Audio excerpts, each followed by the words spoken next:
अस्सलाम वालेकुम दोस्तों, आज की वीडियो बहुत ही इंटरेस्टिंग होने वाली है। थंबनेल तो आप लोग देख चुके हैं कि वीडियो किस बारे में होने वाली है। वीडियो बहुत ही इन्फॉर्मेटिव है और ज़ाकिर नायक का बयान भी सुनेंगे। तो आइए वीडियो की तरफ बढ़ते हैं, वीडियो को स्टार्ट करते हैं। क्या पुनर्जन्म होता है? Does rebirth really happen and are there many lifetimes? धन्यवाद डॉक्टर जाकिर नायक साहब। मेरे जिस्म का दिया गया नाम डॉक्टर वर्मा है और मैंने कुरान शरीफ भी पढ़ी है, बाइबिल भी पढ़ी है और वेदवाद की थोड़ा सा अध्ययन किया है। मैंने कुरान में सारी बातें अच्छी पाई हैं, किंतु एक बात मेरी समझ में अभी तक नहीं आई है। ये हिंदूवादी वो कहते हैं कि जन्म होता है और कुरान में एक बात आती है कि मुर्दे जंदे किए जाएंगे। ये दो बात मेरी समझ में अभी तक नहीं आई है। हिंदू तकवा कहता है, उन्हें देखा कि जन्मवाद के जन्म होता है। मैंने डिस्कवरी चैनल में भी ये चीज़ें देखी हैं।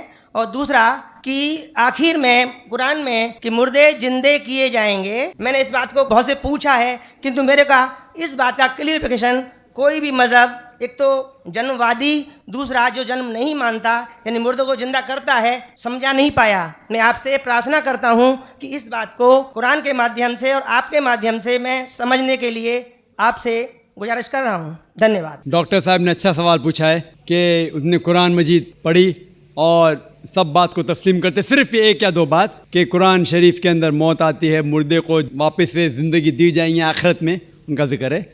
और हिंदू लोग ये मानते हैं कि पुनर्जन्म में, और वो डिस्कवरी चैनल पे देखे कि पुनर्जन्म होता है। अगर आप देखेंगे सबसे ऊंची किताब हिंदू मज़हब में वेद, अगर आप पढ़ेंगे पुनर की मानी क्या, पुनर संस्कृत में मतलब नेक्स्ट, अगेन, वापस से, और एक पुनर के मानी नेक्स्ट। तो पुनर्जन्म मतलब नेक्स्ट जिंदगी और एक जिंदगी। अगर आप कुरान शरीफ पढ़ेंगे, कई आयतें हैं कि अल्लाह सुब्हाना व तआला ने आपको ज़िंदगी दी, पहले आप थे नहीं, फिर ज़िंदगी दी, इस धरती पे आए, फिर आपको मौत देंगे, फिर आखिरत में उठाया जाएगा। आप जो कर रहे मुर्दों को जान दी जाएंगे आखिरत में, ये हम मानते हैं कि एक बार हम इस धरती पे आते, नेक्स्ट लाइफ इज आखिरत। उसी तरीके से वेद में भी जिक्र है अबाउट पुनर्जन्म, नेक्स्ट लाइफ, सेम हूबहू जिस तरीके से कुरान में लिखा हुआ है। लेकिन आम हिंदू मजहब के जो गुरु है, स्वामी हैं, इन लोग जब ये जानने लगे, एक उनको कठिनाई पेश आई। वो देखने लगे कि कई इंसान जब पैदा होते हैं with congenital defects, heart problem, heart defects, limb problem, कोई अमीर पैदा होता है, कोई गरीब पैदा होता है, तो भगवान ही कैनॉट बी अनजस्ट। भगवान अनजस्ट नहीं हो सकता है कि कोई इंसान को हेल्दी पैदा करता है सेहत के साथ, कोई इंसान को कंजेनाइटल दिल की बीमारी से पैदा करता है, कोई इंसान को अमीर घर में पैदा करता है, कोई इंसान को गरीब घर में। तो भगवान अनजस्ट नहीं हो सकता है, ना इंसाफ नहीं हो सकता। तो ये जो स्वामी लोग हैं, इन लोग ने एक नई चीज़ निकाली, संस्कारा। हिंदू मजहब में कहते संस्कारा, जो इंग्लिश में कहते हैं cycle of birth and rebirth, transmigration of soul. अंग्रेजी में कहते ट्रांसमाइग्रेशन ऑफ सोल, क्योंकि आप डॉक्टर हैं, आप जानते होंगे। ट्रांसमाइग्रेशन ऑफ सोल अंग्रेजी में कहते, संस्कृत में कहते संस्कारा, birth death, birth death, birth death. कहीं भी वेद में नहीं लिखा हुआ है कि birth death, birth death, birth death, कहीं भी वेद में नहीं लिखा है। चैलेंज है मेरा, ये इन लोग को मिलता है भगवत गीता के श्लोक से। भगवत गीता का श्लोक चैप्टर नंबर 2 में, वर्स नंबर 22 में, उसमें लिखा हुआ है कि जब कोई शख्स अपने कपड़े निकालता है तो वो नए कपड़े पहन लेता है, उसी तरीके से रूह एक नई जिस्म में जाती है। और ये भद्यांकर उपनिषद में भी इसका जिक्र है, आप पढ़ेंगे कि when a caterpillar climbs up the grass of blade, he jumps to a new grass. Same way the soul takes a new body. जिस तरीके से कैटरपिलर घास के ऊपर चढ़ता है और दूसरे घास पे जाता है, उसी तरीके से रूह एक नई बॉडी के अंदर जाता है। तो इस श्लोक के बुनियाद पर इन लोग ने एक फिलॉसफी पैदा की, संस्कारा, कि इंसान जो कर्म के बेस के ऊपर, कर्म और धर्म की फिलॉसफी, कर्म मतलब अच्छे कर्म करोगे धर्म के हिसाब से, तो अगले जन्म में आप अच्छे पैदा होंगे। अगर आपके कर्म बुरे होंगे तो अगले जन्म में आप हो सकता है कि लूला पैदा होंगे या लंगड़ा पैदा होंगे। और जो कहते हैं कि आप इंसान 7 बार बनेंगे, ये कौन कहता है? वेद नहीं कहती, ये स्वामी जी लोग कहते हैं। कोई वेद में कहीं लिखा नहीं है, क्योंकि उनको ये नहीं कह सकते थे कि इंसान क्यों गरीब पैदा होता है, क्यों अपाहिज पैदा होता है। उनकी सोच कम थी, इसीलिए नई फिलॉसफी लेके आए, ट्रांसमाइग्रेशन ऑफ सोल। आप तो डॉक्टर है, मैं भी डॉक्टर हूँ, आपने कहीं मेडिकल साइंस बुक में पढ़ा हुआ है कि इंसान इस दुनिया में जन्म लेता है? कभी नहीं। क्या फिजियोलॉजी में पढ़ा, क्या एनाटॉमी में पढ़ा? अगर ये साइंटिफिक फैक्ट होता था तो हम मेडिकल कॉलेज में पढ़ते थे कि इंसान नए जन्म लेता है। हम कभी भी नहीं पढ़े। इससे ये साबित होता है कि साइंस इसको तस्लीम ही नहीं करती। जो आप कह रहे डिस्कवरी चैनल में देखा, जो आप कह रहे हैं, अगर ये हक होता था तो हमारे साइंटिफिक बुक में भी ये लिखा होता। तो ये कहना कि साइंटिफिक प्रूफ है कि हम जन्म लेते हैं, बिल्कुल गलत है। इस्लाम जो इसका जवाब देता है वो है कि इस्लाम तस्लीम करता है कि अल्लाह सुब्हाना व तआला कुछ लोग को अपाहिज पैदा करता है, कुछ लोग को अच्छी सेहत देता है, कुछ को गरीब, कुछ को अमीर। इसकी वजह है कि अल्लाह ताला फरमाते हैं सूरह मुल्क में, सूरा नंबर 67 आयत नंबर 2 में, अल्लज़ी खलक़ल मौत वल हयाता, अल्लाह सुब्हाना व तआला ने मौत और ज़िंदगी बनाई ताकि आप लोग को जांच सके, आप लोग का इम्तिहान ले सके, आप लोगों में से कुछ लोग अच्छे हैं। ये जांच पड़ताल करने के लिए ये ज़िंदगी हमारे लिए इम्तिहान है। और अल्लाह ताला फरमाते हैं सूरह अनफाल में, सूरा नंबर 8 आयत नंबर 28 में, कि आपके बच्चे और आपकी जायदाद आपके लिए फितना है। आपकी जायदाद और आपके बच्चे आपके लिए एक टेस्ट है, आपके लिए इम्तिहान है। अल्लाह ताला कुछ लोग को गरीब घर में पैदा करता है, कुछ लोग को अमीर। जो लोग अमीर है उनके लिए इम्तिहान है कि वो ज़कात देते क्या नहीं। जैसा कि मैंने कहा मेरी तकरीर में, तीसरी बुनियादी बात इस्लाम में है ज़कात। जिस शख्स के पास 85 ग्राम से ज़्यादा सोना है या उसके मुकाबले में धन है, उसको 2.5% ज़कात देना फ़र्ज़ है। जो आदमी अमीर है, कुछ अमीर लोग बराबर ज़कात देते, कुछ लोग आधा देते, कुछ लोग देते ही नहीं। तो अमीर इंसान को शायद 100% मार्क्स मिले या 50% मार्क्स मिले या 0% मिले। वो गरीब इंसान को ज़कात में तो 100 मार्क्स मिलता है, 100 आउट ऑफ 100। उसको ज़कात देना ही नहीं। हम कहते रहे बेचारा गरीब इंसान है, लेकिन असल में देखे जाओ तो उसको उस इम्तिहान में, गुर्बत के इम्तिहान में 100% मार्क्स मिले। आप समझ रहे? इसी तरीके से अल्लाह ताला कहते हैं कि आपके बच्चे आपके लिए इम्तिहान है। हो सकता है मिसाल के तौर पे एक अच्छे जोड़ी है, अच्छे मुसलमान है, 5 टाइम नमाज पढ़ रहे हैं, हज को गए हैं, रमज़ान में रोज़ा रखते हैं, ज़कात देते हैं। अल्लाह ताला उनका और बड़ा इम्तिहान लेना चाहता है। जितना बड़ा इम्तिहान उतना बड़ा इनाम। मिसाल के तौर पे अगर आप BA पास करते तो आपको सिर्फ ग्रेजुएशन मिलता है। अगर आप MBBS पास करते आपको डॉक्टर कहलाया जाता। डॉक्टर मतलब ऊंचा ओहदा। इसी तरीके से अल्लाह सुब्हाना व तआला हो सकता है कि उस जोड़ी को इम्तिहान और सख्त देता है और ऐसा बच्चा पैदा करता है जो अपाहिज है। अल्लाह ये देखना चाहता है कि अपाहिज बच्चा पैदा करने के बावजूद वो अल्लाह के ऊपर ईमान रखता है क्या नहीं। अगर ईमान रखता है तो अल्लाह उसे जन्नत फिरदौस देना चाहता है। और कठिन इम्तिहान और बड़ा इनाम। हो सकता है कि वो इम्तिहान में फेल हो जाएगा। तो ये कुरान की आयत है, आपके बच्चे आपके लिए इम्तिहान है। कभी कोई भी अगर कलामिटी आती है, कोई भी आपको नुकसान होता है, इधर वो आपके लिए इम्तिहान है या आपके लिए सज़ा है। जब भी कोई भी आपको इनाम मिलता है वो इधर आपके लिए इम्तिहान है या आपके लिए रिवॉर्ड है। तो इसी तरीके से क्योंकि हिंदू मज़हब के जो स्वामी हैं वो इसको नहीं समझ सके, इसीलिए एक नई फिलॉसफी संस्कारा लेके आए जो बिल्कुल वेद में नहीं लिखी है। वेद बात करता है पुनर्जन्म। पुनर्जन्म मतलब नेक्स्ट लाइफ, जिसका जिक्र कुरान में भी है, आखिरत की ज़िंदगी। तो वेद और कुरान सेम ज़िंदगी क्या बात कर रहा है कि इस दुनिया में आप आते हैं, एक बार आते हैं, सही तरीके से जिएंगे तो एक बार काफ़ी है, और ये दुनिया आखिरत के लिए इम्तिहान है। मेरा नाम विक्रम है और मैं JNU का हिस्ट्री का शोध छात्र हूँ और प्रभात खबर न्यूज़पेपर्स का दिल्ली ब्यूरो करस्पॉन्डेंट हूँ। सर, मेरा सवाल इसी से संबंधित है। 2 सवाल है। एक ये कि आपने कहा कि जातिवाद केवल हिंदू धर्म में ज़्यादा माना जाता है, लेकिन कुरान में ये कहा जाता है कि जातिवाद नहीं है।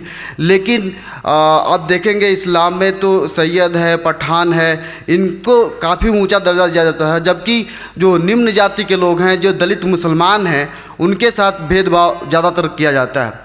दूसरा कि ट्रिपल तलाक के बारे में बताइए। मेरा ऐसा मानना है कि इस्लाम धर्म को बदनाम करने के लिए कुछ हिंदू संगठनों ने ट्रिपल तलाक को बहुप्रचारित किया और बदनाम कर दिया। भारत के जन जन में ये मानना है कि मुसलमान औरतों के साथ अच्छा व्यवहार नहीं किया जाता, खासकर ट्रिपल तलाक को लेके। मैं चाहता हूँ कि इस पर स्पष्ट करा। Thank you. भाई साहब ने 2 सवाल पूछे।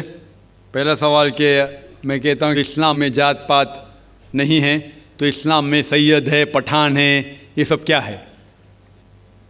अल्लाह सुब्हानहू व तआला फरमाते हैं सूरह हुजुरात में, सूरा नंबर 49 आयत नंबर 13 में, या अय्युहन्नास इन्ना खलकनाकुम मिन ज़करिन व उन्सा व जअलनाकुम शुऊबन व क़बाइला लिताअरफ़ू इन्न अक्रमकुम इंदल्लाहि अत्क़ाकुम इन्नल्लाह अलीमुन खबीर।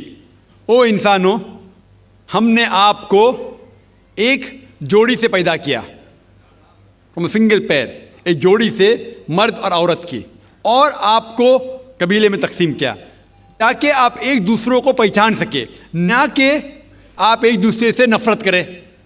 आपको कबाइल में तकसीम किया ताकि आप एक दूसरे को पहचान सके, ना कि आप एक दूसरे से झगड़े या इख्तिलाफ पैदा करें। और सबसे अच्छा इंसान वो है जिसके पास तकवा है। कुरान शरीफ में अल्लाह सुब्हानहू फरमाते कि इंसान को परखा जाता है ना कि उनकी जायदाद पे, ना दौलत पे, ना रंग के ऊपर, क्या काला या सफ़ेद, ना अमीर या गरीब, लेकिन तकवे पे। अल्लाह सुब्हानहू तआला से कितनी मोहब्बत है, कितना खौफ है। और तकवा ये चीज़ है जो इंसान को ऊपर लेके जाता है दूसरे इंसान से। तो जात पात इस्लाम में बिल्कुल नहीं है। और मोहम्मद सल्लल्लाहु अलैहि वसल्लम ने आखिरी हज्जतुल विदा में कहा कि ना कोई अरब गैर अरब से बेहतर है, ना कोई गैर अरब अरब से बेहतर है, ना ही कोई सफ़ेद इंसान काले से बेहतर है, ना कोई काला इंसान सफ़ेद से बेहतर है। सिर्फ तकवे से इंसान ऊपर हो सकता है। तो जात पात इस्लाम में नहीं है। ये तो सरनेम है, खान, पठान, शेख, सैयद, ये सरनेम है।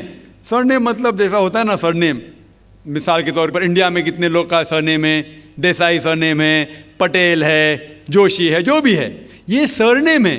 किधर भी कुरान या हदीस में नहीं लिखा गया है कि खान शेख से ऊपर है। हाँ, शेख जो अरबिक में हम सर कहते हैं, सर मतलब मोहतरम, तो उस तरीके से अरबी में शेख एक लक़ब है जिसे अरबी के अंदर कहा जाता है मोहतरम, या कोई ज़ईफ़ इंसान को या कोई मालदा इंसान को, वो अलग लक़ब है। लेकिन जहाँ तक कि सरनेम में इस्लाम में कई भी जात पात ऊंची नीची बात है ही नहीं, ये बिल्कुल गलत है। लेकिन मैं जानता हूँ कि कुछ मुसलमान देहात में इसको मानते हैं कि मैं पठान हूँ तो और ऊँचा हूँ, मैं शेख हूँ तो ऊँचा हूँ, सैयद हूँ तो ऊँचा हूँ। ये उनकी गलत फहमी की वजह से कुछ मुसलमान, बहुत कम हैं, लेकिन मैं जानता हूँ ये बिल्कुल इस्लाम नहीं कहता है कि इंसान को जात पात के ऊंच नीच के अंदर बनाया गया है। आपका दूसरा सवाल, तो 3 तलाक का कह रहे थे कि मीडिया काफ़ी 3 तलाक उछाल रही है, और इसका क्या जवाब है? अफसोस की बात है कि माशरे में, मुसलमान के माशरे में 3 किस्म की तलाक है। मुसलमान के माशरे में, सोसाइटी में, एक तलाक बिदत, तलाक एक साथ में को हो जाती है। एक तलाक हसन, जो तलाक दो, एक माह रुको है इसके लिए, फिर तलाक दो, फिर रुको, फिर तीसरा तलाक दो। और तीसरा तलाक के हसन, जो बिल्कुल सही तरीका है, जो कुरान शरीफ के है, तलाक दो और 3 माह रुको। कुरान की आयत है सूरह बकरा में, सूरह नंबर 2 आयत नंबर 228 में लिखा हुआ है कि जब भी आप तलाक देंगे तो 3 माह या 3 हैज़ की इद्दत है। तो तलाक पूरे मुकम्मल होने के लिए 3 हैज़ या 3 माह, 3 मेंस्ट्रुअल साइकिल और 3 मंथली कोर्सेज मस्ट है, कंपलसरी है। अफसोस की बात है कि ये जो इख्तिलाफ उम्मत में है उसकी एक वजह है। एक सही हदीस है इब्न अब्बास रज़ियल्लाहु अन्हु, वो फरमाते हैं कि मोहम्मद सल्लल्लाहु अलैहि वसल्लम के दौर में 3 तलाक एक ही मानी जाती थी। हज़रत अबू बकर के दौर में 3 तलाक एक ही मानी जाती थी। हज़रत उमर के पहले 2 साल के दौर में 3 तलाक एक ही मानी जाती थी। लेकिन उसके बाद हज़रत उमर रज़ियल्लाहु अन्हु उस सिचुएशन को देख के वो कहते अगर कोई शख्स 3 दे दिया तो 3 हो जाती है। इस हदीस की वजह से जो इख्तिलाफ उम्मत में है, और कई उलमा में इख्तिलाफ है, लेकिन उलमा में इख्तिलाफ है, रहेगा एक मंच पे आएंगे कि अल्लाह आलम। लेकिन अगर आप कुरान की रोशनी में पढ़ते हैं, कुरान में तलाक का जिक्र किया गया है सूरह बकरा में, सूरह नंबर 2 आयत नंबर 228 से लेकर 240 तक, और सूरह तलाक में सूरह नंबर 65 आयत नंबर 1 से 7। जो कुरान मजीद में तलाक का जिक्र है उसके अंदर यह है कि कभी कोई डिफरेंस ऑफ ओपिनियन, कोई झगड़ा हो जाता है शोहर और बीवी में, तो पहला शोहर बीवी बैठ के बात करे। ऐसा नहीं कि बीवी ने नमक ज़्यादा डाल दिया और तलाक तलाक तलाक कह दिया और तलाक हो गया।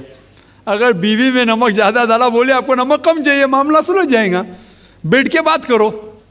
फिर भी बात न बने तो अल्लाह ताला फरमाता है सूरह निसा में सूरह नंबर 4 आयत नंबर 35 में कि आपके दरमियान एक हकम रखो, एक आर्बिट्रर बीवी की तरफ से, एक आर्बिट्रर शोहर की तरफ से।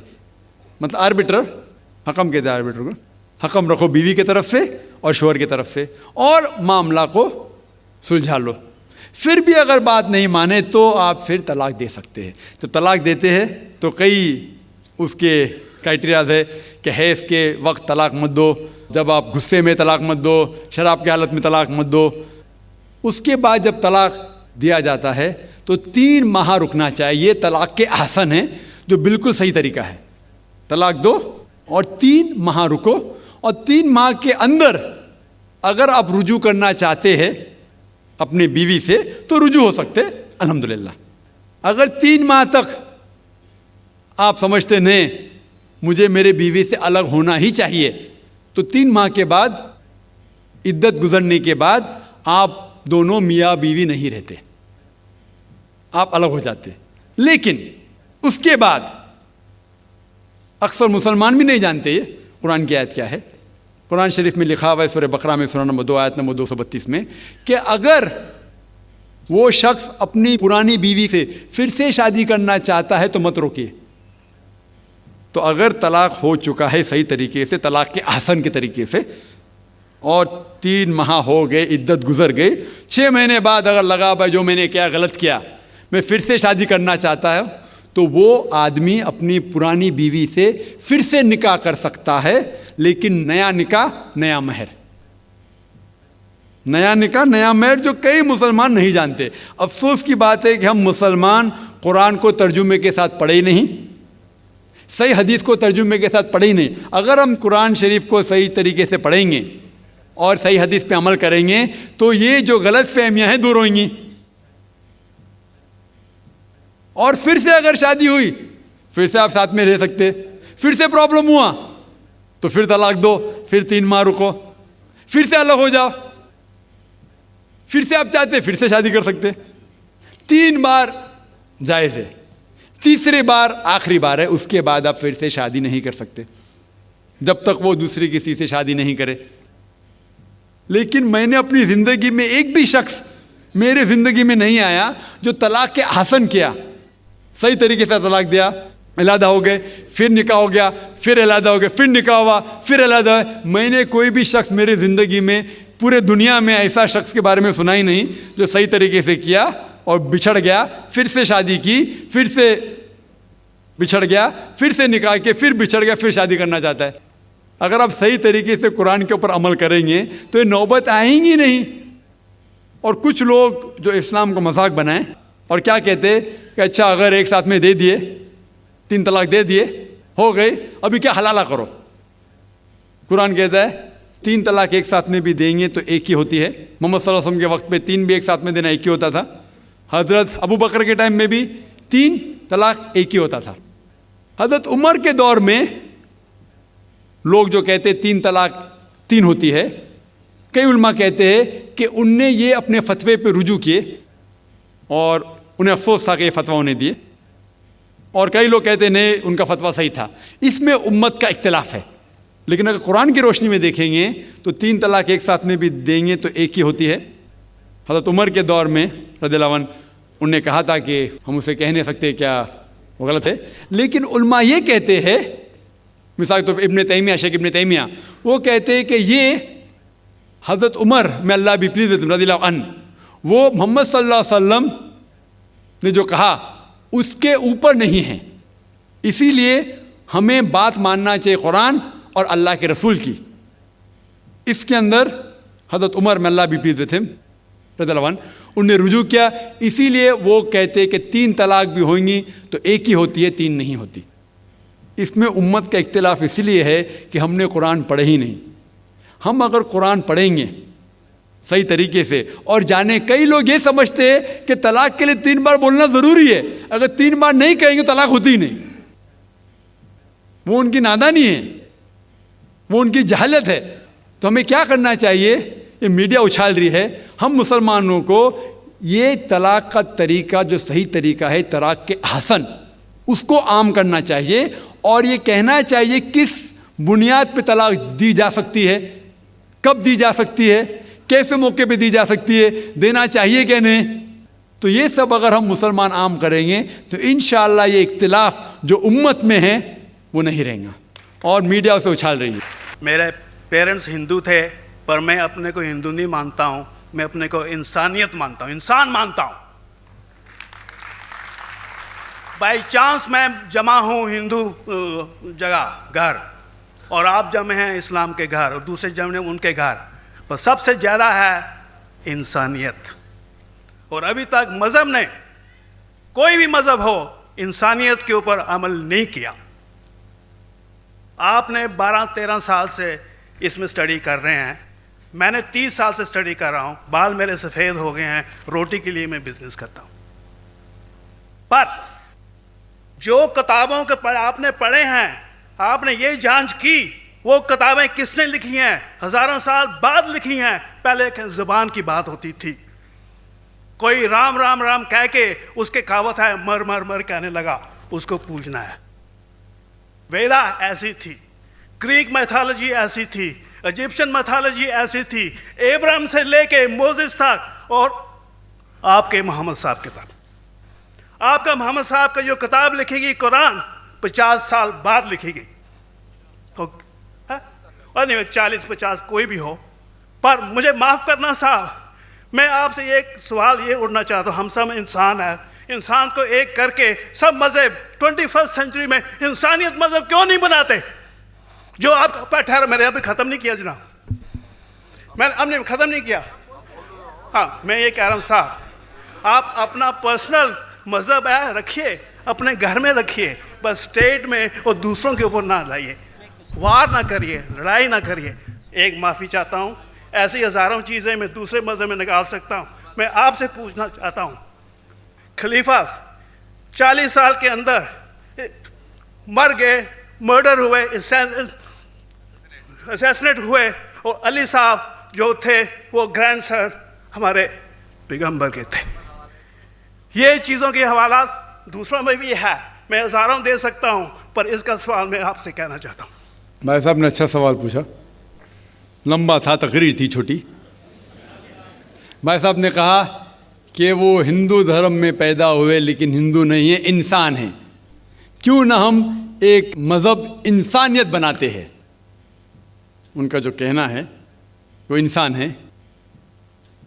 भाई साहब, हर शख्स, हर इंसान जो पैदा होता है वो इंसानी होता है, लेकिन सिर्फ इंसान होना काफ़ी नहीं है। इंसान होना ज़रूरी है। हर मुसलमान पहले इंसान होना ज़रूरी है उसे। इस्लाम की सारे बातें, एक भी बातें मैंने कहा मैं तकरीर में, इंसानियत के खिलाफ नहीं है। एक भी बातें मैं चैलेंज करता हूँ, आप एक भी बात इस्लाम की बुनियादी बात बताओ जो इंसानियत के खिलाफ है। मुसलमान होने के लिए अच्छा इंसान होना ज़रूरी है। अगर आप अच्छे इंसान नहीं हैं तो मुसलमान हो ही नहीं सकते। लेकिन सिर्फ अच्छा इंसान होना काफ़ी नहीं है। मिसाल के तौर पे डॉक्टर बनने के लिए 10वीं पास करना ज़रूरी है, फिर 12वीं, फिर डॉक्टरी। तो मैं कहूँगा डॉक्टर बनने के लिए स्कूल पास करना ज़रूरी है, लेकिन स्कूल पास करना काफ़ी नहीं है। तो इस्लाम में अच्छा मुसलमान बनने के लिए अच्छा इंसान बनना ज़रूरी है, लेकिन सिर्फ अच्छा इंसान बनना काफ़ी नहीं है। समझ रहे? क्यों? क्योंकि इंसान को जिसने पैदा किया उसकी इबादत करना ज़रूरी है। जिसने आपको पैदा किया, जिसने आपको पैदा किया, उसकी अगर आप इबादत नहीं करेंगे तो इंसानियत के नाम पे कलंक है। आप कहते हैं कि मज़हब, जितने मज़हब है सब भेदभाव पैदा करता है, नफ़रत पैदा करता है। आपने कहा, शंकराचार्य ने बिल्कुल सही कहा। शंकराचार्य ने कहा कि कोई भी मज़हब नहीं सिखाता कि आपस में भेदभाव करना। उनकी भी स्टडी है, मेरी भी स्टडी, आपकी भी स्टडी है। आपने कहा कि मैंने 10-12 साल किया, आपने 30 साल किए। अगर आप 30 साल किए उसका मतलब नहीं कि आप मुझसे अच्छे हैं, ज़रूरी नहीं। नहीं, मैंने नहीं कहा कि आपने कहा, मैंने ये भी नहीं कहा कि आपने कहा। मैंने कब कहा कि आपने कहा? मैं कह रहा हूं, मैंने कब कहा कि आपने कहा? मैं कह रहा हूं क्योंकि आपने कहा कि अब 30 साल की स्टडी की। मैं हिंदू मज़हब पे भी चंद साल के अल्हम्दुलिल्लाह सुम्मा अल्हम्दुलिल्लाह कई शंकराचार्य से बात की, कई स्वामी जी से बात की, कई प्रीस्ट और फादर से अमेरिका में की। मैं तो अभी तक जवान हूँ माशाअल्लाह, अल्लाह का फजल है, अल्लाह का फजल है। आपने कहा कि मज़हब भेदभाव करता है, ये कहना बिल्कुल गलत है। मज़हब भेदभाव नहीं करता। जो मज़हब के मानने वाले हैं वो मज़हब को सही तरीके से नहीं समझते हैं, इसीलिए भेदभाव पैदा करते, वो अलग बात है। गलती है मज़हब के मानने वाले की, मज़हब की नहीं। ये कह रहे हैं कि मज़हब की, मिसाल के तौर पे एक मर्सिडीज़ कार है, मर्सिडीज़ कार है, मुझे ये जानना है कि मर्सिडीज़ कार कितनी अच्छी है। तो एक ड्राइवर मर्सिडीज़ कार चलाते जो ड्राइविंग जानते ही नहीं और मर्सिडीज़ कार को ठोक देते, तो किसकी गलती है, मर्सिडीज़ गाड़ी की कि ड्राइवर की? अगर आपको जानना है मर्सिडीज़ कार कितनी अच्छी है तो आपको ये देखना चाहिए स्पेसिफिकेशन, उसका पावर कितना है, हॉर्स पावर कितना है, माइलेज कितना है, सेफ्टी मेजर कितना है। उसकी तहकीक करने के बाद आपको कहना चाहिए कि कितनी अच्छी मर्सिडीज़ कार है। अगर जानना चाहिए कितनी अच्छी है तो उसको बिठाओ जो ड्राइविंग जानता है। तो इसीलिए इस्लाम को जानने के लिए मुसलमानों को मत देखो, अगर देखना है तो मोहम्मद सल्लल्लाहु अलैहि वसल्लम को देखो।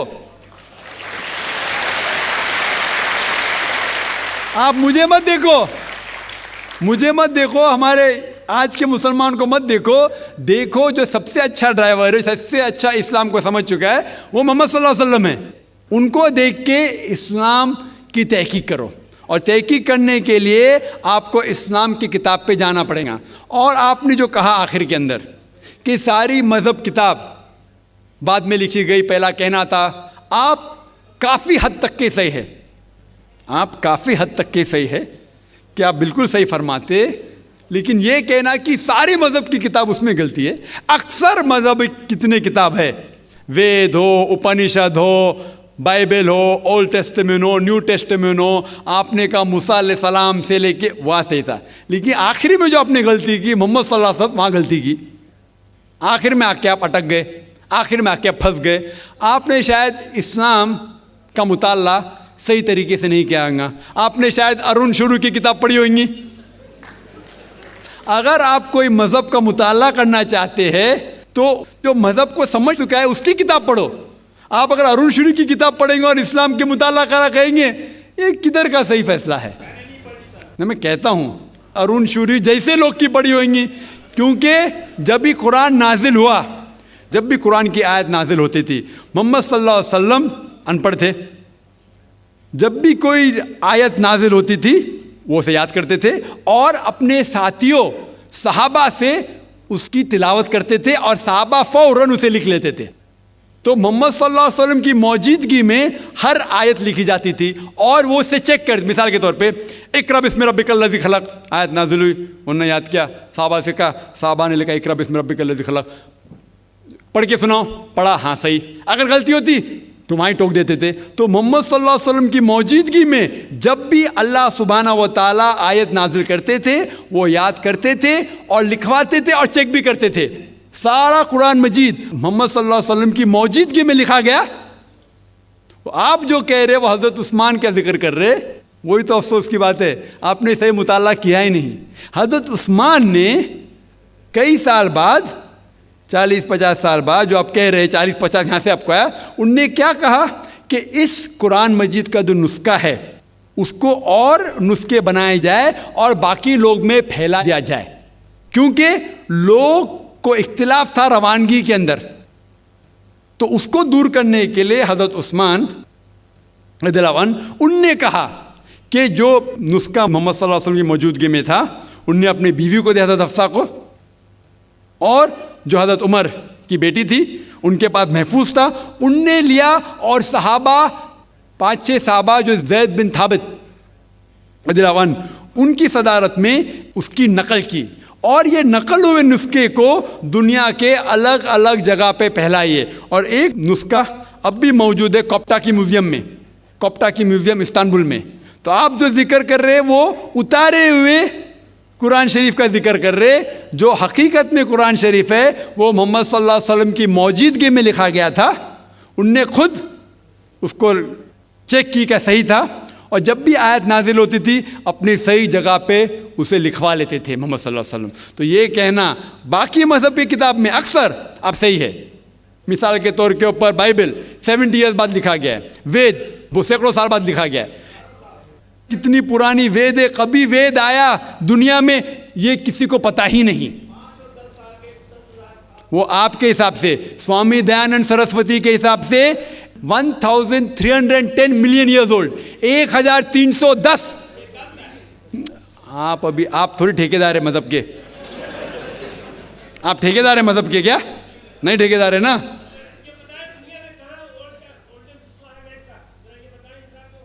हाँ इसलिए ओ भाई साहब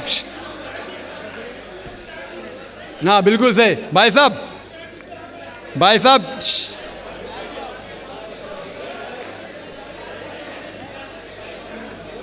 साहब इसीलिए इख्तिलाफ जो है ये कम इल्मी के वजह से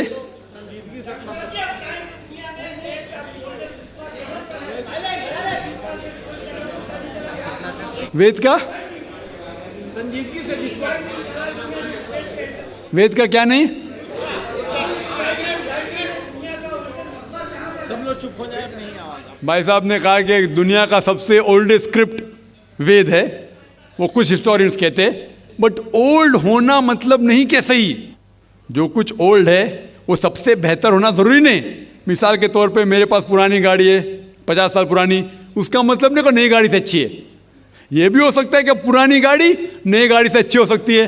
मेरे पास मर्सिडीज कार है 5 साल पुरानी, जो नई मारुति से अच्छी होंगी। तो ये कहना कि कोई किताब या कोई मजहब पुराना इसलिए बेहतर है, बिल्कुल गलत है। जो आदमी को अक्ल है वो कभी भी ऐसा नहीं कहेगा कि पुरानी चीज़ बेहतर, नई चीज़ बेहतर। वो चीज़ बेहतर है जो हक के ऊपर है, जो चीज़ हक के ऊपर है। अल्लाह एक है, इसमें किसी का झगड़ा नहीं है। उसकी इबादत करनी चाहिए, इसमें किसी का झगड़ा नहीं है। झगड़ा है लाइफ स्टाइल का, झगड़ा है कल्चर का, संस्कृति का। और हर मजहब अपनी संस्कृति को अल्लाह से जोड़ता है कि अल्लाह ये कह रहा है। क्या अल्लाह टाइम टाइम पर नई नई बातें कहता है, या पुराने टाइम में जो कुछ कह दिया गया है वही सच है, या आगे फ्यूचर में कुछ और नई बातें भी कहेगा?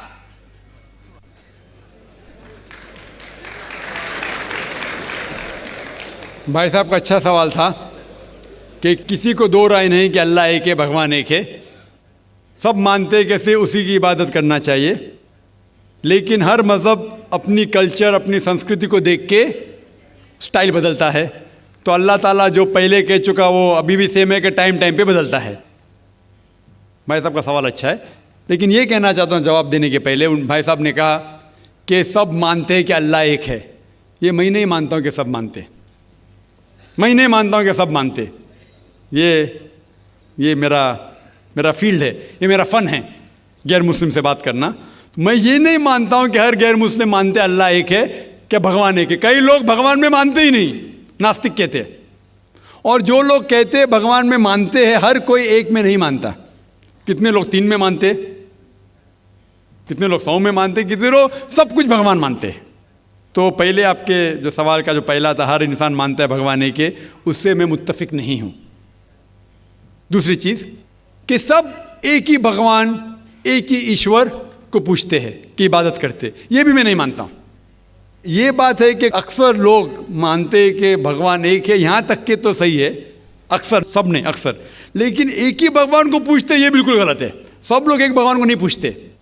मिसाल के तौर पे अक्सर कुरान की आयत है, कुरान की आयत है कि जो लोग कहते हैं कि एक भगवान को मानते हैं लेकिन और को भी पूछते हैं, उसे कहते हैं शिर्क।